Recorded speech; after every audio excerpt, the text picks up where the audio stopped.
ऐसा चीज लिख के और हमन से गवा दिलन कि लोग हैरान हो जाला कि का लोग गा दिलस।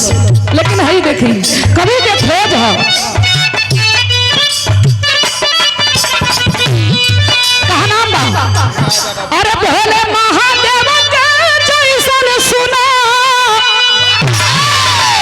अरे भोले महादेव के जैसन सुना नजरिया के करबा,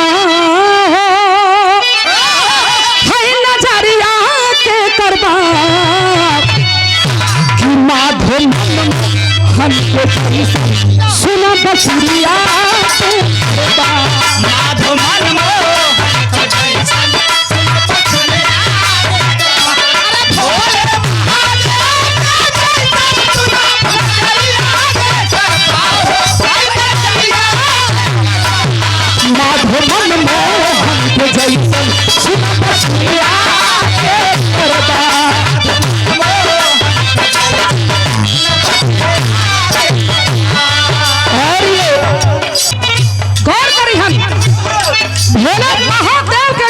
सुना नजरिया के करबा, माधो मन मोहन के जैसन सुना बसुरिया के करबा। करबार शुरुआत हो गई कैसे?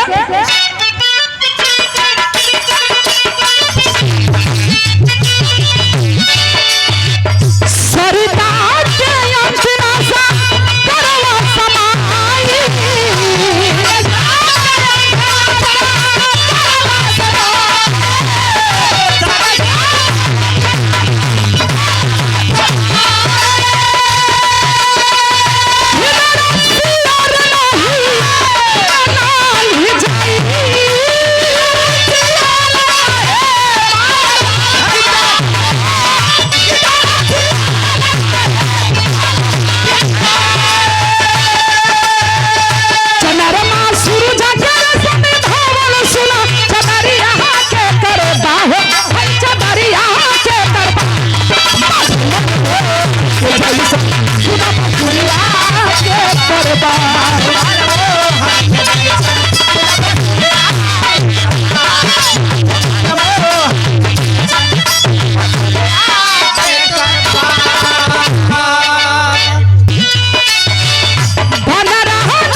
रख दिहल जा कि हई हीरा है, हई सोना है, हई लोहा है, में से पहचान कर कि कौन चीज हो। कभी लिखत हुन बनरा न जानी हीरा पारस के मोल के खुशबू लुटावेला गुलाब सीरा खोल के, धरती माई जैसन दुनिया में अचरिया के करबा। कहा नाम बा कैसे?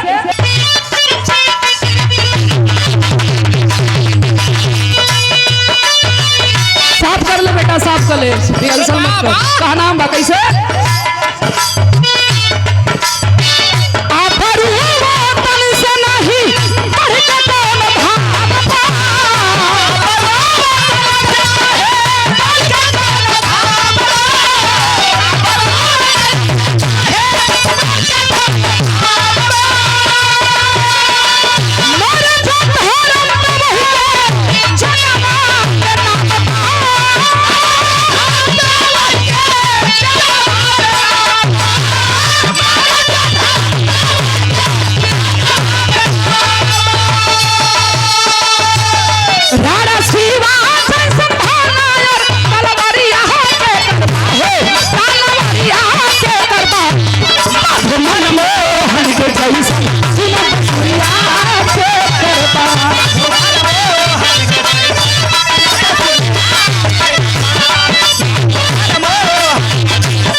गई।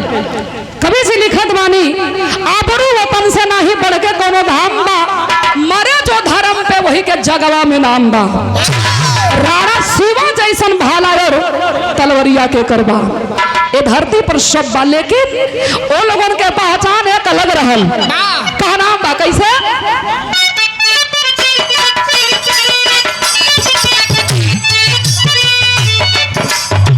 मानो मारद होला जमा रे नया निशान के।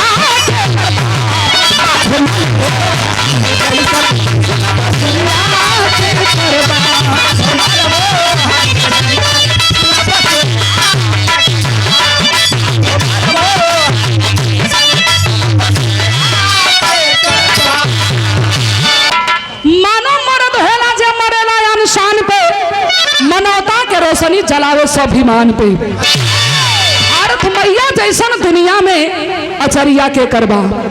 एक लाइन और बा, कहा नाम बा कैसे?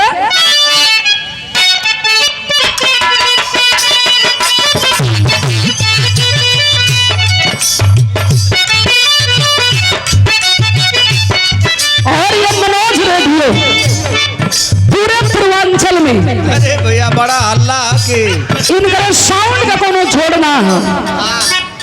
यहाँ से लेकर नेपाल के बॉर्डर तक जहाँ भी बढ़िया लोग बिरहा करावेला वहाँ मनोज के रेडियो जरूर जला। पीर अहिर हमारे मनोज भैया की ओर से सुंदर पुष्पहार।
सावित्री अनुसुईया सीता। आखिरी बंदे का नाम बा कैसे?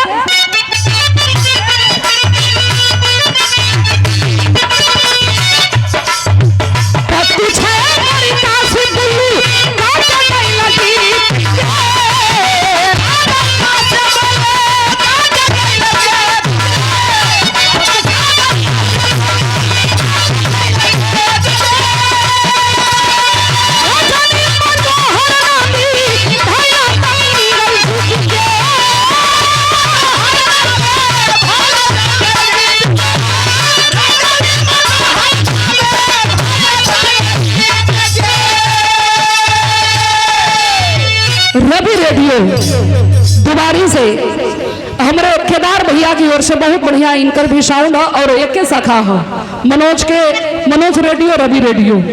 ये भैया की ओर से पुरस्कार है। बहुत बहुत प्रणाम सब भैया लोगों के प्रणाम।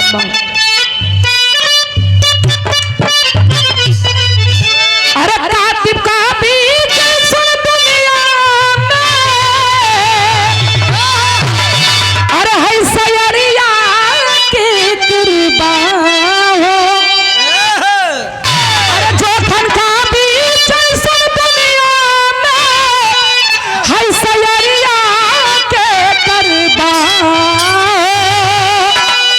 है सयरिया के कृपा।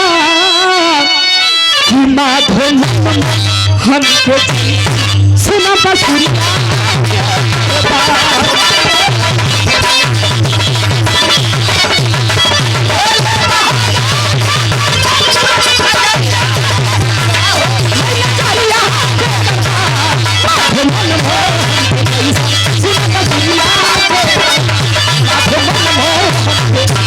सुना बसुरिया के करता